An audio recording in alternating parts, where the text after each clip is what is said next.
এই যে second officer Anwar সাহেব মানে নাদিমের সাথে আপনিও থাকলেন আমিও থাকলাম, আলাপ আলোচনা কইরা যেটা করা যায় এটা কইরা দিয়ে দিই, এটা ক্লিয়ার করে যদি প্রস্তাবটা দেন তাহলে আলাপ আলোচনা করতে সুবিধা হবে আর কি নাদিমের সাথে।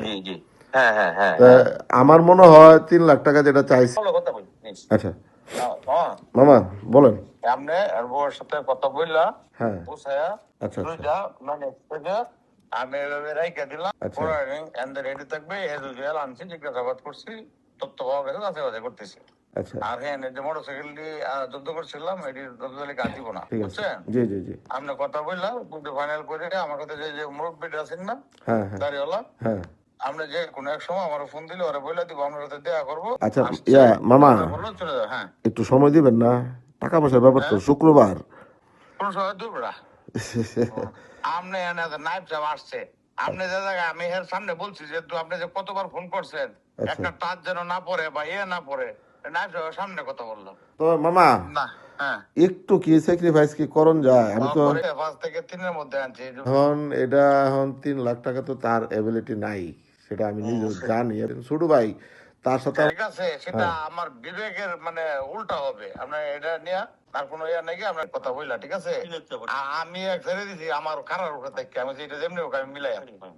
আচ্ছা ঠিক আছে দেখি, ঠিক আছে মামা দোয়া করুন যে। ওকে মোহাম্মদ, তুমি তো নিজেই সবকিছু পরিচালনা করছো, দেখছো। আমার ওই জায়গাটা আয়ু হইলে আর প্রশ্ন থাকতো না। ওই মামলাটার বাদী হইছি আমি, মানে আয়ু এবং বাদী দুইটাই গুরুত্বপূর্ণ হওয়ার কারণে আপনার বাদ দিতে পারি না, শুধুমাত্র ওসি স্যারের কারণে। সেনাবাহিনীকে এখানে আমরা অভিযান করলে সেনাবাহিনী তার, আমি তো কোনো অপরাধী না। আপনি কোনো অপরাধী না। এটা নিয়ে আমি এবং অপারেশন স্যার ওসি স্যারের সাথে রাগ হয়েছিলাম, পরে বেশ কয়েকটা অভিযানে আমরা যাইনি, সত্যি কথা যেটা। আচ্ছা এই যে আর্মির অফিসার, দেখো আমি তোমাকে বলি, ওটা তো তুমি জানো না। চাই আনিছে আনোয়ার স্যার, এই আয়োটা চাই আনিছে, যাইও আমাকে দিয়ে। তবে আনোয়ার কিন্তু ব্যাপক চালু। আচ্ছা, সে তোমারে দিয়া আমার কাছে টাকাগুলো নেওয়াইছে ভয়ভীতি দেখায়া, ঠিক না? হ্যাঁ 100% টাকাটা তুমি আপনি যা দেওয়ার, ভয়ভীতি দেখাও, আপনি দেওয়ার 5 মিনিটের মধ্যে কিন্তু টাকাটা তার হাতে নিয়ে গেছে। ধরেন আপনি টাকা দিচ্ছেন একখান দেয়া, আধা ঘন্টার মধ্যে তার হাতে নিয়ে গেছে। এরপরে 5 লাখ টাকাই পুরো টাকাই তোমার দেয় না কিছু? আমার দিছে, আমি দেয় নাই তা না, আমার টাকা দিছে।